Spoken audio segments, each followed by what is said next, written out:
বাংলার এসআইআর আজ থেকে হিয়ারিং, ম্যাপিং এ বাদ পড়া ভোটারদের শুনানি। 2002 এর তালিকার সঙ্গে ভোটারদের ম্যাপিং হয়নি এমন ভোটারদের প্রথম পর্বে ডাক। আমাদের সঙ্গে রয়েছেন প্রতিনিধি সোমরাজ। ঠিক কিরকম প্রসিডিওর রয়েছে নির্বাচন কমিশনের, ঠিক কিরকম নিয়মাবলী সোমরাজ বলবে। সোমরাজ, দেখো, আর কিছুক্ষণের মধ্যেই গোটা রাজ্য জুড়ে শুনানি পর্ব শুরু হবে এবং এসআইআর প্রক্রিয়ায় যে ভোটার তালিকায় 2002 এর ভোটার তালিকার সঙ্গে বর্তমান ভোটার তালিকার মিল খুঁজে পাওয়া যায়নি সেই প্রায় 32 লক্ষ ভোটারকে প্রথম দফায় শুনানির জন্য ডেকে পাঠানো হচ্ছে। যেটা কমিশনের তরফে জানা যাচ্ছে যে শুনানি কেন্দ্রে যে ভোটাররা আসবেন প্রথমেই তাদের সই এবং ছবি নেওয়া হবে এবং তারপর তাদের সই ও ছবি কমিশনের পোর্টালে আপলোড করা হবে এবং মিলিয়ে দেখা হবে যে সংশ্লিষ্ট ভোটার তিনিই নাকি, কারণ জাতীয় নির্বাচন কমিশনের সফটওয়্যারে আগে থেকেই তার ছবি রয়েছে। পাশাপাশি সেই তথ্য প্রত্যেকটি জেলা অর্থাৎ সংশ্লিষ্ট জেলার ডিস্ট্রিক্ট ইলেকশন অফিসার তথা জেলা শাসকের কাছে পৌঁছে যাবেন। তিনি অর্থাৎ সংশ্লিষ্ট ভোটারের তরফে যে ডকুমেন্ট বা তথ্য দেওয়া হবে সেটি আসল না ভুয়ো নাকি ভুল সেটি খতিয়ে দেখবেন সংশ্লিষ্ট জেলা শাসক তথা ডিস্ট্রিক্ট ইলেকশন অফিসার এবং তিনি খতিয়ে দেখে 5 দিনের মধ্যে রিপোর্ট দেবেন। অর্থাৎ ডিস্ট্রিক্ট ইলেকশন অফিসারকেই সংশ্লিষ্ট ভোটারের তরফে দেওয়া ডকুমেন্টটি আসল না ভুয়ো সেটা যাচাই করে চূড়ান্ত রিপোর্ট দিতে হবে। যখন শুনানি পর্ব শুরু হবে সেই শুনানি কেন্দ্রে ভোটার, বুথ লেভেল অফিসার, তার সঙ্গে AERO অর্থাৎ additional electoral registration officer, electoral registration officer, micro observer, electoral roll observer এবং মুখ্য নির্বাচনী আধিকারিক, এই 8 জন ব্যক্তি ছাড়া আর কেউ প্রবেশ করতে পারবেন না। বিভিন্ন রাজনৈতিক দলের যারা বুথ লেভেল এজেন্ট রয়েছেন তারা শুনানি কেন্দ্রের বাইরে থাকতে পারেন কিন্তু ভেতরে কোনোভাবেই ঢুকতে পারবেন না।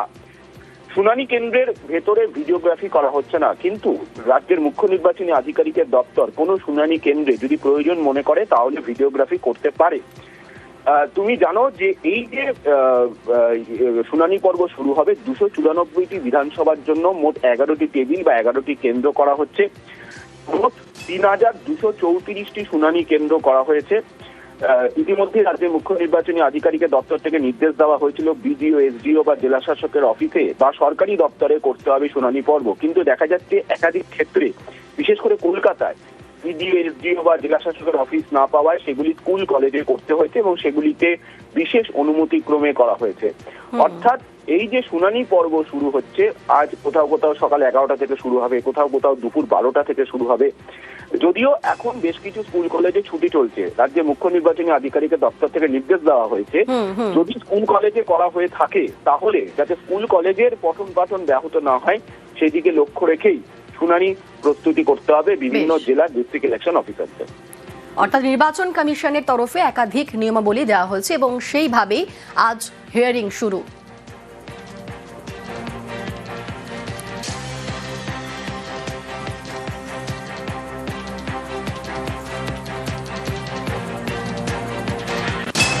আর এদিকে আমরা একটু ভবানীপুরের দিকে নজর রাখবো। ভবানীপুর মডার্ন স্কুল, সেখানে আজ হিয়ারিং শুরু এবং এই মুহূর্তে ঠিক সেখানে কিরকম ছবি, আমাদের সঙ্গে সরাসরি সেখান থেকে রয়েছেন প্রতিনিধি বিশ্বজিৎ। বিশ্বজিৎ, হিয়ারিং কখন থেকে শুরু হয়েছে, এখন ঠিক কিরকম ছবি?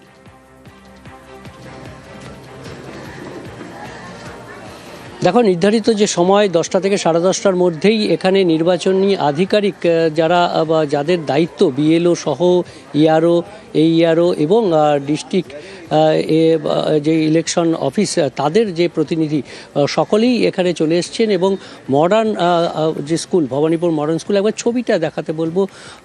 সেই ছবি একেবারে BLOরা উপস্থিত আছেন এখানে পার্ট বাই পার্ট এবং যে আধিকারিক সকলেই এখানে উপস্থিত আছেন এবং হিয়ারিং শুরু হয়ে গেছে। এখানে হিয়ারিংয়ে প্রথম যিনি এসেছেন শিপ্রা চৌধুরী, তিনি এসেছেন। তার যে হিয়ারিং, তিনি যে যখন 2002 সাল সেই সময় তার আগেই তার বিয়ে হয়ে যায়, অর্থাৎ বারাসাতে তার ভোটার লিস্টে নাম ছিল এবং সেখান থেকে যখন এখানে ট্রান্সফার হয়ে আসে সেই প্রক্রিয়ায় 2002 সালে তিনি ভোট দিতে পারেননি, তার নাম ছিল না, কারণ তার নাম এই যে এখানে বিয়ে হয়ে আসার ফলে যে সমস্যার সৃষ্টি হয়েছিল এবং সেই কারণেই তিনি হিয়ারিংয়ে ডাক পেয়েছেন এবং সেই হিয়ারিংয়ের ছবি এই মুহূর্তে আমরা সেটা দেখাচ্ছি যে তিনি হিয়ারিংয়ে এসছেন, আধিকারিকদের সঙ্গে কথা বলছেন, তার যে প্রয়োজনীয় কাগজপত্র অর্থাৎ তার বাবার ভোটার কার্ড সহ অন্যান্য প্রয়োজনীয় কাগজপত্র, নিজের যে আধার কার্ড, অন্যান্য পরিচিতিপত্র, সেই সমস্তগুলো পরীক্ষা করে দেখছেন।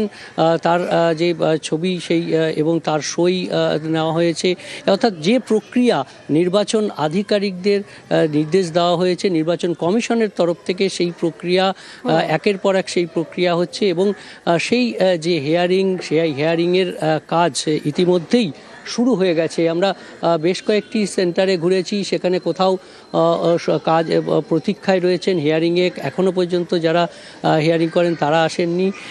এই মুহূর্তে যেখানে ভবানীপুর মডার্ন স্কুল, সেই ভবানীপুর মডার্ন স্কুলের একজন তিনি হিয়ারিংয়ে ডাক পেয়েছেন, শিপ্রা চৌধুরী।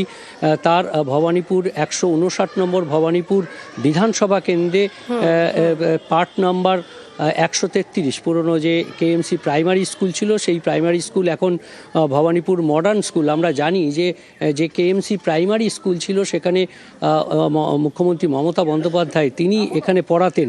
সেই স্কুলটাই এখন নবরূপে ভবানীপুর মডার্ন স্কুল হয়েছে। 8B অখিল বন্ধু সরণী ঘোষ, সেখানেই তার যে হিয়ারিং হচ্ছে এবং এই শিপ্রা চৌধুরী তার যে অ্যাড্রেস সেটাও এখানে 13/A টার্ফ রোড প্রেমিসেস 1।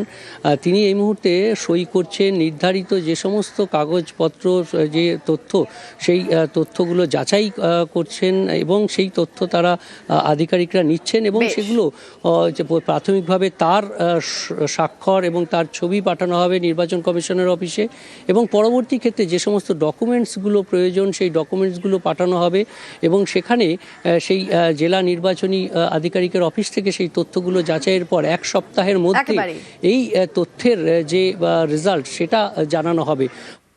ধন্যবাদ বিশ্বজিৎ।